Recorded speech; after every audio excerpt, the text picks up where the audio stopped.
He is a man of his word. That's right. Think about that. A politician doing what they said they were going to do. 3 presidents said, I will move the embassy to Jerusalem. 3 presidents. And by the way, one of them was a Republican. In fact, one of them was a Christian Republican. And he didn't do it. And now you got this guy that comes along that's got no background in the church, no background in the faith. Right. But because he made a promise that he would do this, he stands up and says, I'm going to move the embassy to Jerusalem. Why? Because it's common sense. Yeah, it is common. It's common sense. That's it. Because in 1967, Israel took East Jerusalem and the Western Wall, the Temple Mount, and they have held on to that, and that is, they moved their own embassy, their own government to Jerusalem. So why would we not recognize Jerusalem as the capital? They've declared it their capital. That's right. But we keep playing this game for decades and keep our embassy in Tel Aviv. That is nonsense. And now we've got this guy that comes in that says, well, yeah, you say that's your capital? No, I don't see that as occupied territory. What is this occupied territory? Hey, yo, you lost it in 1967. Yeah. That's right. You lost it. You got attacked by 5 Arab countries, and you won. Yeah. You couldn't win. There's no way you could win. They didn't start the war, by the way. Israel did not start the war. Everybody thinks that somehow they did something to steal Jerusalem, and here they were attacked. Yeah. And God was just giving them back the land that he said was theirs all along. Yeah. And you know, he could have Bakker, right.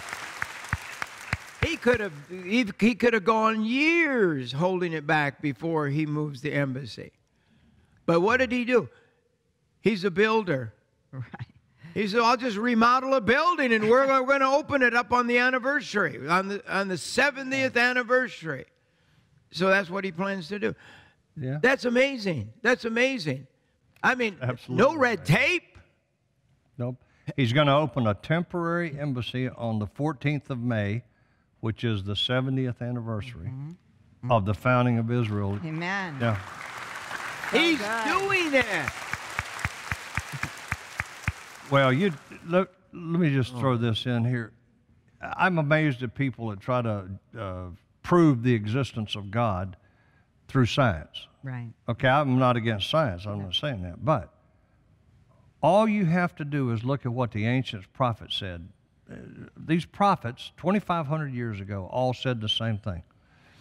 They said that the Jewish people would be conquered, they'd be scattered, they'd be treated with contempt, but the day would come when God would call them home from the north and the south and the east and the west to their land, their ancient historic land, and then Jerusalem would become their capital.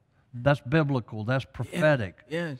And then on the 14th of May, 1948, at 4 o'clock in the afternoon in the Tel Aviv Museum, David Ben Gurion stood up and declared sovereignty.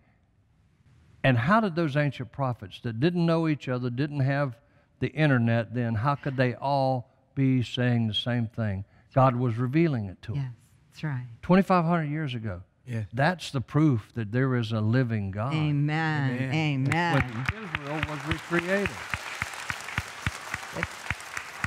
Israel is important to God. If Israel was not important to God, there wouldn't be so much written about it in the Bible, and there wouldn't be so much prophecy regarding it. You know, Jerusalem is where Jesus will return and stand on the Mount of Olives with open arms. Oh, Huh? You think so exciting. You think God didn't, when the prophet said Jerusalem will become your capital, that God was saying, well, unless somebody else is holding it?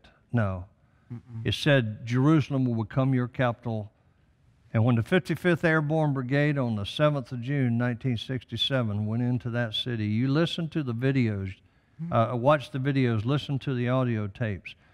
When they finally got to that wall, for the first time in 2,000 years, Jews were able to pray at that wall. First time in 2,000 years. And you look at the most famous picture in Israel of the 67 war, is those Jewish soldiers looking up at that wall in absolute awe. Yeah. And listen to their voice of their commander. You don't have to speak Hebrew. Listen to the voice of their commander when he realized that they had taken the Temple Mount. It is a hard, Israeli commander, and he just starts to weep. Starts to weep as he says, we're at the Western Wall. Do you understand what I'm saying? We're at the Western Wall, and he began to weep, and the shofar blew. Yes. Wow. Da-da, da-da, da-da, da-da. Wow. And then a big cheer went up. 2,000 years they'd been denied access to that wall. And now suddenly they know they're part of prophecy being fulfilled. Yes. I don't know why God chose the Jews. I don't know why. I mean, nobody does. We don't have the mind of God. But I know he chose them. Yes, he did. And I know we're supposed to stand with them. That's right. And I know we're supposed to move our embassy Yes. to Jerusalem Amen. because that's their capital. Right. That's right.